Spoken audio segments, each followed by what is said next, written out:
Welcome to the deep dive. Yeah.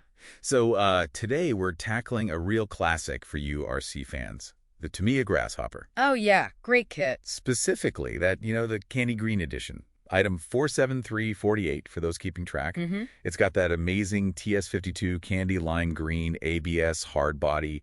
Just gorgeous. Looks fantastic on the shelf. Absolutely stunning. A proper shelf queen finish. But that's the catch, isn't it? You build it, it looks great, but you want to run it. Take it out. And that's where the heartbreak starts with ABS. It's brittle. Exactly. One decent tumble, maybe a bad landing off a jump, and bam, you're looking at a crack. Or worse, not just a scratch. Yeah. Ruins the whole look. So the usual fix people go for is a Lexan shell, right?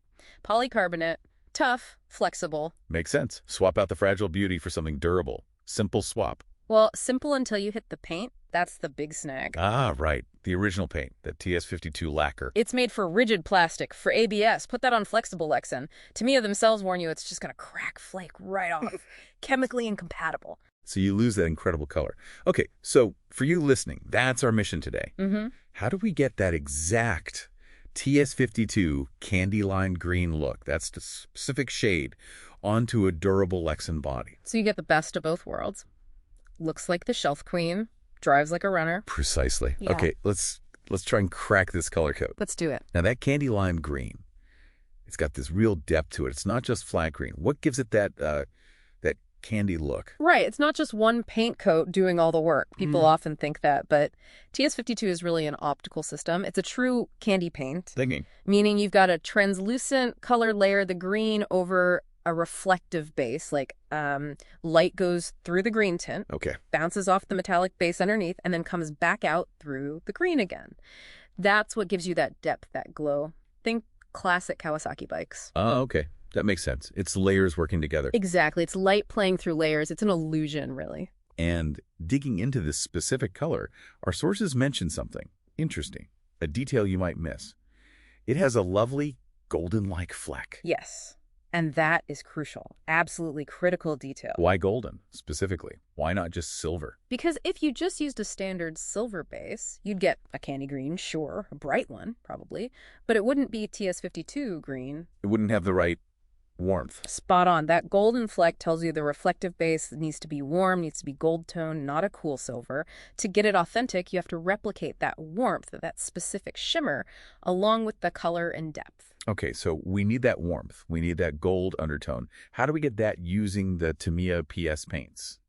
The ones for polycarbonate. All right, so you build it up in layers again. First, your translucent green tint for Lexan, that's PS-44. Tamiya PS-44 translucent green, that's your color filter. PS-44.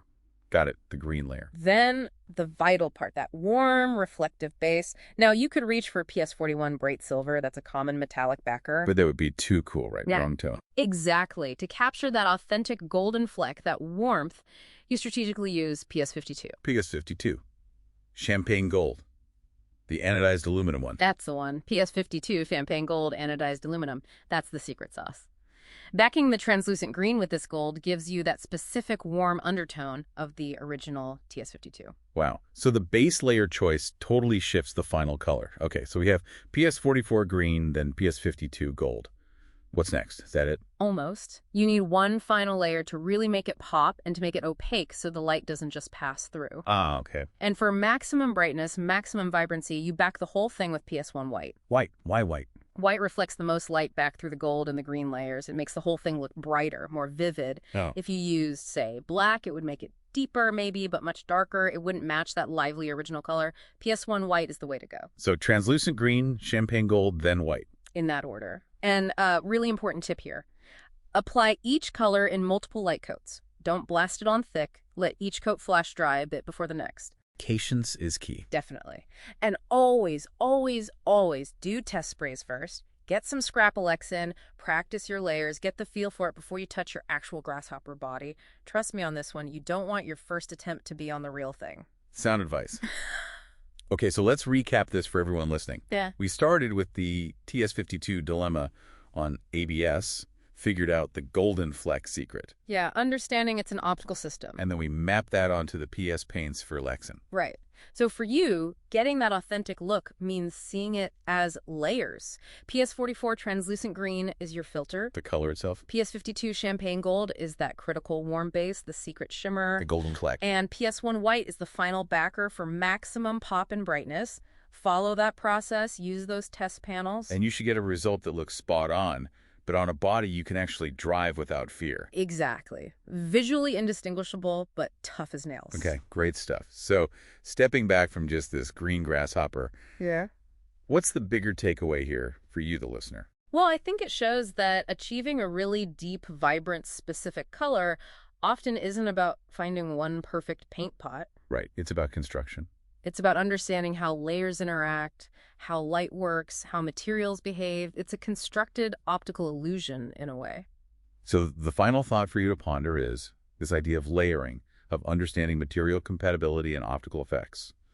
Where else could you apply that? Maybe in other hobbies or design work? Or even just looking at everyday objects and appreciating the complexity behind seemingly simple colors and finishes. Where else can you unlock something new by thinking in layers? Something to think about. That's all for this deep dive.